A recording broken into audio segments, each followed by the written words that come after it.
Good morning, everyone. Thanks for joining us this morning. I'd like to begin by acknowledging that I'm speaking to you from the Treaty 13 lands of the Mississaugas of the Credit First Nation, and just reaffirm the Ontario Green Party's commitment to the truth and reconciliation process. The affordability crisis is real, and it is hurting Ontarians. We're seeing the highest inflation rates we've seen since the 1980s. And the rising cost of living is having a tremendous burden on families all across the province. You know, gas prices are now up over $1.70 a litre in many communities across Ontario. And the cost of being able to get to work or to buy groceries or visit your loved ones is getting higher and higher. And this is making life unaffordable for many families. People need an affordable way to get around the province.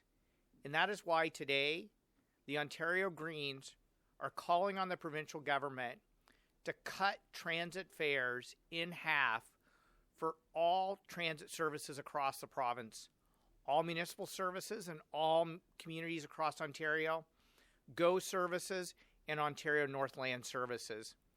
This is an immediate way that we can reduce the cost of living for Ontarians while at the same time addressing the climate emergency that's affecting all of us.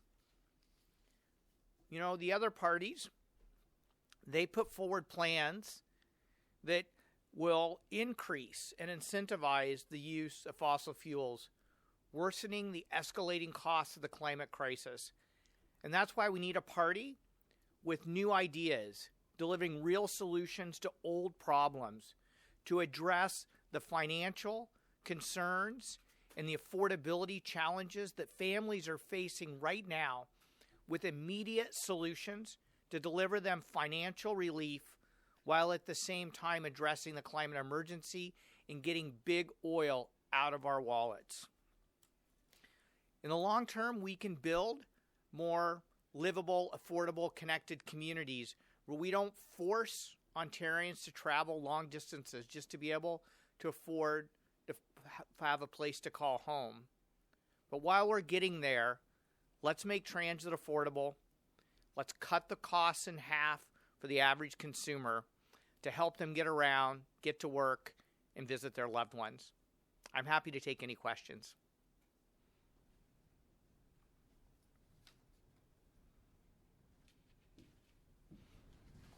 Mike, there's another electric vehicle battery announcement today in Windsor, large, substantial.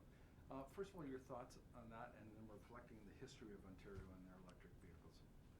Yeah, well, I would consider today's announcement is another green win. This is exactly why the Ontario Greens for years now have been calling for an electric vehicle strategy for the province of Ontario, because we know that electrified transportation, whether it's public transit or personal vehicle use, will significantly reduce costs for Ontarians.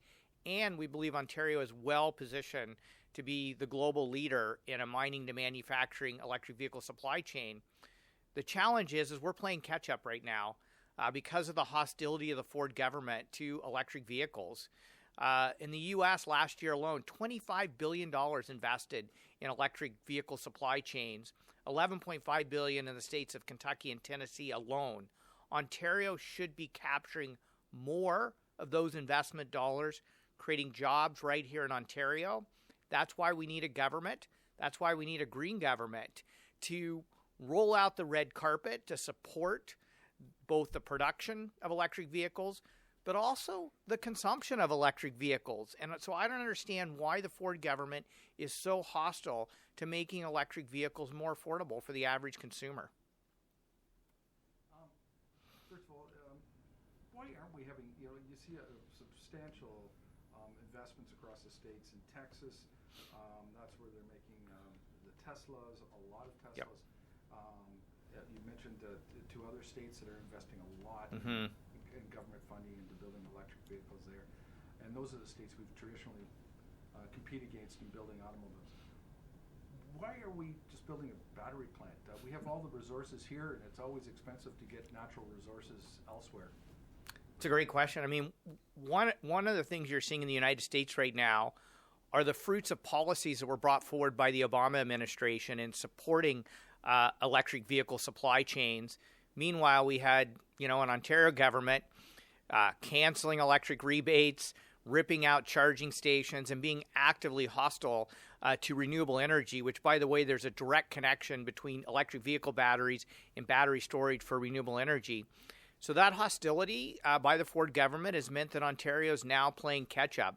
It takes a while for these policy measures to come into effect, which is exactly why the Ontario Greens have been calling for an electric vehicle supply chain strategy in the province of Ontario. It's exactly why we're pushing so hard for a mining to manufacturing Ontario supply chain. And it's why we're working so hard to make electric vehicles affordable for the average person, because if you want to create the supply chains, those companies want to invest in places where there's demand for their products.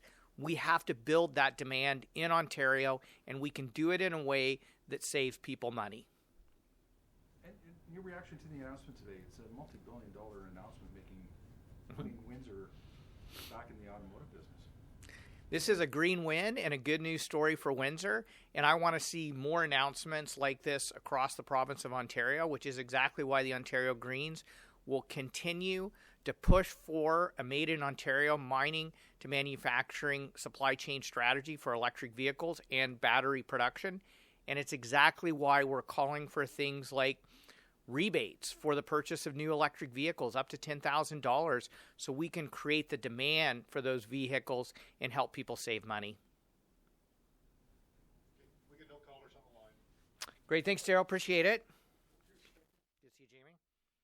Just think, if I can cut your go trip to Guelph in half,